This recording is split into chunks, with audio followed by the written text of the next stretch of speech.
Subscribe to my channel and hit the bell icon so you never miss any video from my channel. سکون انسان چاہتا ہے. اللہ سبحانہ و تعالیٰ قرآن میں کہتا ہے الا بذکر اللہ تطمئن القلوب. اگر چاہتے ہو سکون حاصل کرو, اطمینان حاصل کرو, تو اللہ کہتا ہے میرے ذکر کے علاوہ کسی شے میں سکون نہیں ہے. مجھے چھوڑ کے سکون تلاش کرو گے, بے سکونی سے مبتلا ہو جاؤ گے, بے سکونی میں مبتلا ہو جاؤ گے. عزیزان گرامی, آج پوری دنیا میں چلے جائیے, ہر انسان دوائیں کھا رہا ہے اور نہ جانے کیسے کیسی ادویات ایجاد کر دی گئی ہیں سکون قلب کے لیے, ذہنی سکون کے لیے. لیکن اللہ سبحانہ و تعالیٰ کہتا ہے کہ نہیں, ذرا ایک مرتبہ مجھے یاد تو کرو. جس دل میں, جس ذہن میں میری یاد ہوگی, سکون ہی سکون ہوگا. اور جہاں میری یاد نہیں ہوگی, وہ سکون سے خالی دل, سکون سے خالی ذہن ہوگا. جناب امیر سے سوال کیا گیا کہ مولا آپ کہتے ہیں خدا لا مکان ہے, اس کا کوئی مکان نہیں, کیا اللہ کسی جگہ رہتا ہے؟ مولا نے کہا اچھا اللہ کا بھی کوئی مکان ہے؟ کہا مومن کا دل اللہ کا گھر ہے, کہ کبھی بھی مومن کے دل کو مت توڑنا, تم خانہ خدا کو تباہ کر دو گے. تو کبھی ایک دوسرے کو اذیت مت دو, اسی کے اندر سکون نصیب ہوتا ہے. عزیزان گرامی, اذیتیں دینے سے سکون نہیں ملتا, اذیتیں دور کرنے سے سکون ملتا. عزیزان گرامی, اب آئیے ذرا, ہم آسائش چاہتے ہیں. توجہ ہے لوگوں کے میرے ساتھ, ہم اپنی زندگیوں کے اندر آسائش چاہتے ہیں. آسائش ہے, انسان چاہتا ہے سکون ہو, زندگی کے اندر کمفرٹس ہوں. بہرحال اب ایک پوری بحث ہے, نیسیسٹیز آر واجب, کمفرٹس آر مستحب, and luxuries may not be allowed. اس سے زیادہ میں نہیں کہنا چاہتا ہوں, اس کو میں نے انگلش میں کہہ دیا, اب اگر کہیں گے تو اردو میں ترجمہ بھی کر دوں گا. تو عزیزان کرام, زندگی کے اندر انسان کے لیے جو ضروریات ہیں وہ واجب ہیں, اپنی ضروریات کا. حتیٰ آپ حتیٰ جو مختلف اپنی واجبات ادا کرتے ہیں, اس سے کسی کی ضروریات کے لیے بھی ادا کر سکتے ہیں. ضروریات زندگی سب پہ واجب ہیں, اس کو پورا کرنا. دوسروں کی ضروریات زندگی, حتیٰ اگر ایک گھر کے اندر مثال کے طور پہ کہا جائے کہ ایک ایسے انسان علاقے میں رہتا ہے جہاں ہر گھر کے اندر فریج ہے, کسی کے پاس نہیں ہے, تو اس کی ضروریات زندگی کے اندر آ جاتا ہے. اسی طرح سے اور بہت سی چیزیں جو ضروریات زندگی شمار ہو. کچھ چیزیں وہ انسان کی زندگی کو آسودہ کرتی ہیں. انسان کی زندگی کے اندر بہت آسائشیں ایسی ہیں, تو ہر انسان چاہتا ہے کہ وہ کمفرٹس ہوتی ہیں, کہ انسان کے پاس یہ چیزیں ہوں تو انسان کی زندگی ذرا پرسکون ہو جائے گی. اور کچھ چیزیں ایسی ہوتی ہیں کہ جن کو لگژری کہا جاتا ہے, جو آسائش سے بالاتر ہیں, یا بہت سے لوگ اسی کو آسائش کہا جاتا ہے, بہت سے لوگ اپنی زبان میں اسی کو آسائش کہتے ہیں, جہاں انسان شاہانہ زندگی بسر کرنا چاہتا ہے, بادشاہوں کی طرح سے رہنا چاہتا ہے, رؤساء کی طرح سے رہنا چاہتا ہے, نوابین کی. عزیزان گرامی, بہت سے بادشاہ, بہت سے نواب بھی ایسے رہا کرتے تھے جیسے ان کی حکومت میں, ان کے ملک کے اندر بہت سادہ لوگ رہا کرتے تھے. عزیزان گرامی, ایسے ہم نے بہت سے افراد سے متعلق تاریخ میں پڑھا بھی ہے اور لوگوں نے لکھا بھی ہے کہ جو افراد سب کچھ ہوتے ہوئے حکومت ذمہ داری ہے, اپنی زندگی کو بہتر بنانے کا ذریعہ نہیں ہے.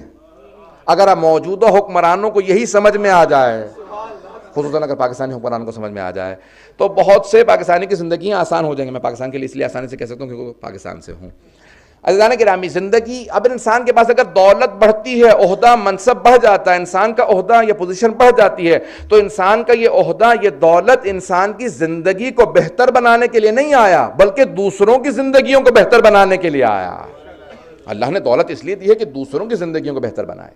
عزیزان گرامی, اگر اللہ دولت عطا کرتا ہے تو وہ یہ چاہتا ہے کہ انسان دوسروں کا زیادہ خیال رکھے, دوسروں کے زیادہ کام آئے. امام حسن مجتبی علیہ السلام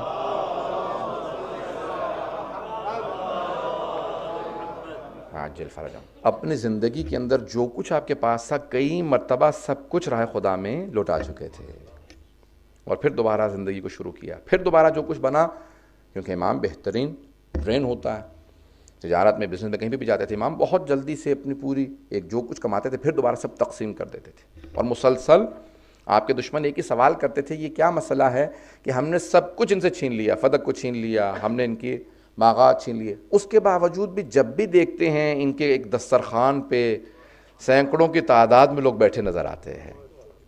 عزیزان گرامی, یہ امام علیہ السلام کی سخاوت ہے. انسان کا جوڑنا, انسان کا جمع کرنا اللہ کو راضی نہیں کرتا, انسان کا لوگوں میں تقسیم کرنا اللہ کو راضی کرتا ہے.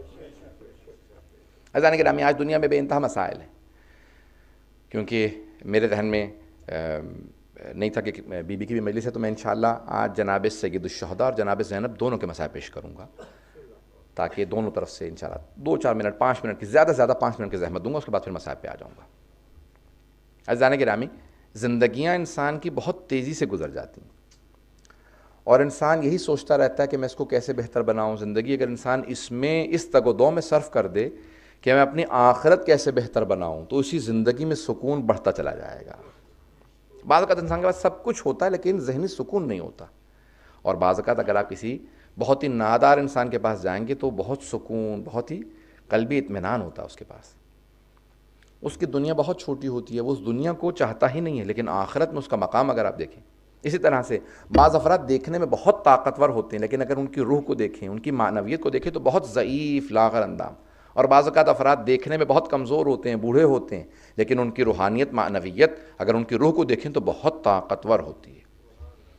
ہم تجسیم اعمال کے قائل ہیں. اب اس کی بحث میں نہیں جا سکتا، وقت نہیں ہے. ہمارے تمام اعمال مجسم ہو کے آخرت میں ہمارے سامنے آ جائیں گے. یہ جو اعمال ہیں، اچھائی برائی، یہ آپ سنتے ہیں نا کہ بعض اوقات قبر میں کیڑے مکوڑے، بچھو، سانپ وغیرہ، میں ڈرانے والی بات نہیں کروں کوئی بھی. یہ انسان کے اعمال ہیں جو مجسم ہو کے آخرت میں سامنے آ جاتے ہیں. اور بعض اوقات آپ سنتے ہیں کہ کسی قبر میں نور تھا، اس کی قبر کے اندر لوگوں نے دیکھا تو اس نے تاج پہن رکھا تھا، بہترین لباس تھا. یہ اعمال ہیں جو مجسم ہو کے آخرت میں سامنے آتے ہیں.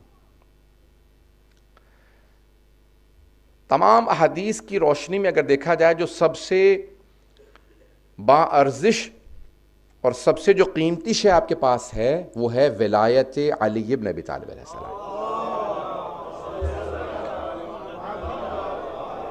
محمد وعجل. عزیزان گرامی، جب سارے اعمال آپ کی قبر کے اندر آئیں گے تو روایت کے الفاظ ہیں کہ مختلف اعمال آپ کے سامنے آ رہے ہوں گے. آپ سوال کریں گے تم کون ہو جو اس غربت میں میرے کام آنے آئے ہو؟ تو سارے اعمال بتانا شروع کریں گے. کوئی عمل کہے گا میں نماز ہوں، کوئی کہے گا میں تیرے خمس و صدقات و خیرات، زکوٰۃ، یہ سارے جو تم نے اپنے راہ خدا میں دیے، کرتے کرتے روزے، زیارات سب آئیں گے. کہے گا کہ بہت تمہاری جو روشنی ہے بہت مدھم ہے، میری قبر منور نہیں ہو. اچانک اس کے سرہانے سے ایک نور ایسا آئے گا، پوری قبر منور ہو جائے گی. بہت پریشان ہو کے سوال کرے گا جب سارے اعمال آ گئے قبر میں نور نہیں آیا، یہ نور کون سا نور ہے جس سے پوری قبر منور ہو گئی؟ وہ نور خود سے کہے گا میں ولایت علی ہوں. اگر آپ دیکھیں مناظر الاخرہ شیخ عباس قمی کی، انہوں نے ساری پریشانیاں آخرت میں جو آنے والی ہیں اور ان کے حل کیا ہیں، کہ اپنی اگر زندگی میں انسان پابندی سے آیت الکرسی ہر نماز کے بعد پڑھتا رہے تو عذاب قبر سے محفوظ رہے گا.